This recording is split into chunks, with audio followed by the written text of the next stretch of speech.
সংসার জীবনে নারী যত সুন্দরী হোক এবং পুরুষ যতই স্মার্ট সুন্দরী হোক না কেন, সংসার জীবনটা শুরু করার সময় আপনার সবচেয়ে বেশি ইম্পর্টেন্ট কী জিনিসটা জানেন? সেটা হচ্ছে আপনার আপনার স্ত্রীর প্রতি আপনার ভালোবাসা থাকতে হবে। সংসার টিকিয়ে রাখার জন্য, সংসার সুখে থাকার জন্য অথবা সুখী হওয়ার জন্য সবচেয়ে বেশি ইম্পর্টেন্ট হচ্ছে আপনার স্ত্রীর প্রতি আপনার মায়া কাজ করতে হবে, মায়াটা থাকতে হবে। এবং আপনার স্বামীর প্রতিও আপনার মায়া কাজ করতে হবে। কারণ মায়াটা যদি না থাকে, মায়া আর বিশ্বাস এই দুটো জিনিস যদি সম্পর্কের মধ্যে না থাকে, কোনো দিনও সেই সম্পর্ক সফলতা পাবে না, সেই সম্পর্ক কোনো দিনই টিকে থাকবে না। আর সেখানে কোনো দিন মানুষ সেখান থেকে আসলে ভালো কিছু পাবে না। এই মানুষ মনে করেন কি বলে যে আপনার ভালোবাসা জিনিসটা থাকতে হবে সংসার করতে চাইলে, স্বামীর প্রতি স্ত্রী ভালোবাসা থাকাটা জরুরি দরকার। কিন্তু আমি একটি কথা বলবো, সেটা হচ্ছে ভালোবাসার থেকে সবচেয়ে বেশি ইম্পর্টেন্ট যে জিনিসটা রয়েছে সেটা হচ্ছে আপনার মায়া। আপনার স্ত্রীর প্রতি যদি আপনার মায়া না থাকে, সেক্ষেত্রে দেখবেন যত সুন্দরী হোক না কেন নারী, যত গুণবতী হোক না কেন, যত অর্থের মালিকই হোক না কেন, তারপরেও দেখবেন সেই স্ত্রীর প্রতি আপনার খুব একটা কাজ করবে না। মানে খুব আপনার স্ত্রীর প্রতি যে আপনার একটা ভালোবাসা, আপনার মায়া মহব্বত সব কিছু যেন একদম হয়ে যাবে, মানে ফাইনসা হয়ে যাবে। কেন বলছি, জাস্ট একটা কথার উদাহরণ দিচ্ছি আপনাদেরকে, শুনুন। সেটা হচ্ছে আমরা যে তরকারি রান্না করি, একটা তরকারি বিভিন্ন রকমের তরকারি কুটে নেই, মাছ নেই, তারপরে বিভিন্ন বাহারি রঙের মশলা দিয়ে থাকি আমরা। কিন্তু সেখানে যদি আমরা একটা জিনিস না দিই, তাহলে দেখবেন সব কিছু খাবারের অযোগ্য হয়ে যাবে। মানে আপনি তখন হালুম আসো বাবা, হালুম, তখন দেখবেন সেই জিনিসটা খাওয়ার উপযুক্ত থাকবে না। সেটা কি বলেন তো? সেটা হচ্ছে লবণ। আমরা এত সযত্নে আমাদের একটা খাবার তৈরি করতে গিয়েছি, সেখানে আমরা সব কিছু দিয়েছি, শুধুমাত্র লবণটুকু দেইনি। লবণটা না দেওয়ার কারণে সেটা খাবারের উপযুক্ত হয় নাই, সেটা খাওয়া যাচ্ছে না। কেন?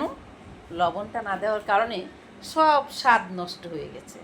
তাহলে আপনি যদি দেখেন একটা নারী সুন্দরী গুণবতী, তার বাবার বাড়িতে প্রচুর অর্থ রয়েছে, বা তার নামে অনেক প্রপার্টি রয়েছে, বা ইত্যাদি ইত্যাদি অনেক কিছু থাকলো, সেখানে বিশ্বাস আর মায়াটা কাজ না করলো, সেক্ষেত্রে দেখবেন সেই সংসারটা সুখের হবে না। সেখানে স্বামীর প্রতি স্ত্রীর একটা টান থাকবে না, স্ত্রীর প্রতি স্বামীর টান থাকবে না। এই যে জিনিসগুলো সব কিছুর মধ্যেই শুধুমাত্র দুটো জিনিসের ইম্পর্টেন্ট দরকার, একটা হচ্ছে বিশ্বাস আর মায়া।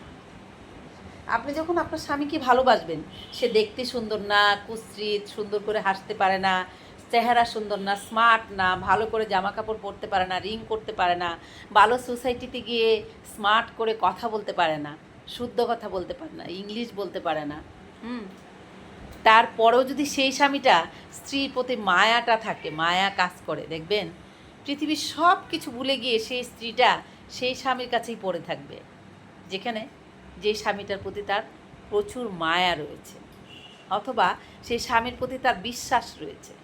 দেখবেন সেই স্বামীটার কাছেই সে সারা জীবনের জন্য পড়ে থাকবে।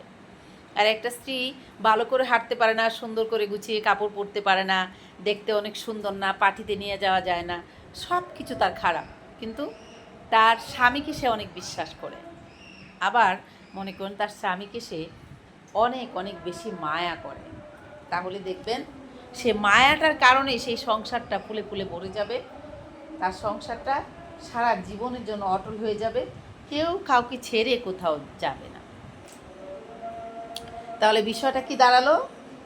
এই আপনার ভালোবাসা, সম্পর্ক, বাঁধন, এই সেই, বাট সব কিছুর উপরে দেন আমার কাছে মনে হচ্ছে সেখানে হচ্ছে স্বামী স্ত্রীর সম্পর্ক, দাম্পত্য জীবন, সুখী হওয়ার জন্য, একসাথে জুড়ে থাকার জন্য দুটো জিনিস খুব ইম্পর্টেন্ট দরকার। সেটা হচ্ছে স্বামীর প্রতি স্ত্রীর বিশ্বাস, স্ত্রীর প্রতি স্বামীর বিশ্বাস, আর স্বামীর প্রতি স্ত্রীর মায়া, আর স্ত্রীর প্রতি স্বামীর মায়া।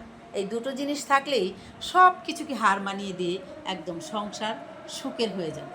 দেখবেন যে সেই স্ত্রীকে ছেড়েও স্বামী কোথাও যাবে না, আর স্বামীকে ছেড়েও স্ত্রী কোথাও যাবে না। সেখানে যাই হয়ে যাক না কেন, এটাই হচ্ছে চরম সত্যি কথা।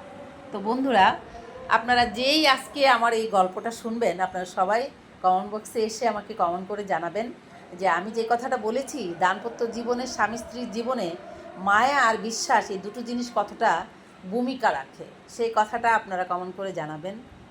আর সবাই ভালো থাকবেন বন্ধুরা। ঋতু পরিবর্তন হতে শুরু করে দিয়েছে, ঠান্ডা পড়তে শুরু করছে আস্তে আস্তে। গ্রামে তো প্রচুর ঠান্ডা, কুয়াশা, শিশির সব কিছু চলে এসেছে। সকালের দিকে উঠলেই গ্রামের ওই বাড়ি থেকে ওই বাড়ি দেখা যাচ্ছে না, শিশিরের জন্য, কুয়াশার জন্য। আর দুবরা ঘাসে, ধান খেতে, সবজি ঘাসে, সব কিছুতে শিশিরে ভিজে আছে অমূল্য সৌন্দর্য, মানে যেটা একমাত্র গ্রামে গেলেই শুধুমাত্র উপভোগ করা যায়। তো বন্ধুরা, যারা গ্রামে রয়েছেন সবার প্রতি রইল আমার অনেক অনেক ভালোবাসা।